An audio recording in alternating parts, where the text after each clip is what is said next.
Hi, my name is Hollywood with EuroCycle Motorcycles. We're here in Las Vegas. We actually have a few locations for our store in general, here in Nevada and also in Northern California. Today we're introducing the BMW R18. This is a new model going out from BMW. First time they put out a cruiser in about 15 or so years. If anybody's familiar with BMW, one of the R1200s, especially the C model, aka the James Bond bike, probably the most popular cruiser BMW had out for a long time.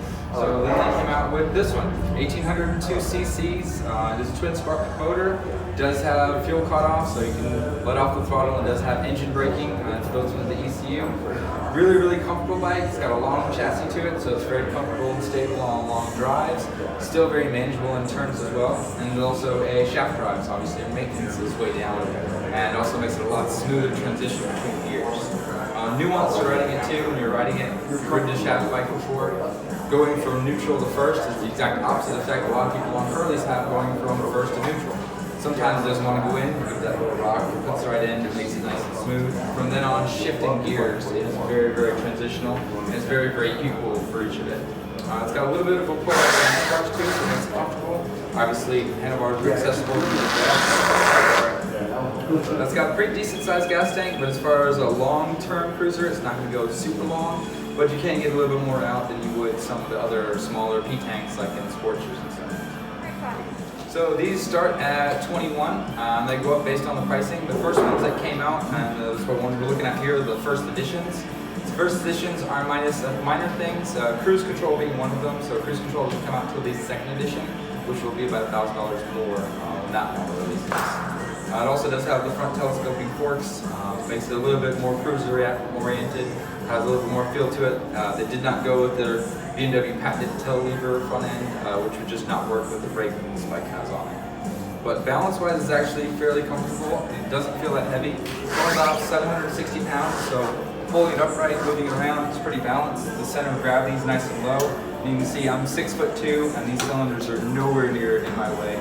The heat output off of this is going to be barely anything. This is your intake side, so we're talking about maybe 110 degrees at most. Wearing pants in the summertime, you shouldn't have an issue with it. The exhaust running forward and the massive heat sinks they have in the heads themselves, it actually keeps a lot of cool so they don't have heat feeding back on you. If anybody rides cruisers, you know, sitting like this at a stoplight, you just have that heat bleeding up into you. Those cylinders move forward, so the heat's going to be over here a little bit more. Plus, with all the heat sinking on it, it does keep it from actually heating up and bleeding that heat onto the rider itself. Other than that, it's a super comfortable ride. Clutch is very smooth. It's got a hydraulic assisted clutch, so it's literally one finger. I can even do it with my pinky, pull the clutch in. All the levers are right here and adjustable, so you can adjust where your span is for it. And then now you have all your controls right here at your fingertips, so you can move everything there. I don't have to reach up and touch the dash for anything. I can do it all right from my hands, so I don't have to worry about coming off my handlebars to be able to control the bike the entire time. Also, if you can see here, keyless ride, so I don't have to actually stick a key in anywhere to take it off. The gas cap does have a swing cap that I'm going to take the key off, using the key to take off with, but other than that, the entire bike is fob driven, so you put the fob in your pocket, and that's it. For bolt-on accessories, there are a lot that BMW offers for all the different models. For these in particular, they're still limited in their bolt-ons. They have a couple accessory items for saddle bags or any kind of throwover bags. They believe they'll be coming out with a passenger backrest for these. They do have a windshield kit they're going to be coming out with.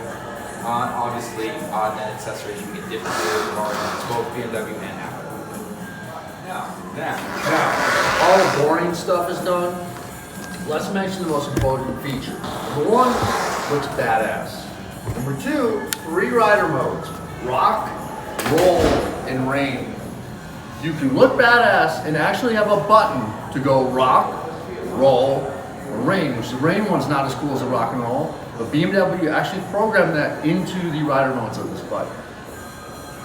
And it looks badass even with him sitting on it, which is impossible usually. Did you tell them that must-have accessory? You buy a brand new leather jacket and drag it behind your car for about 3 miles, and then you wear it. There you go.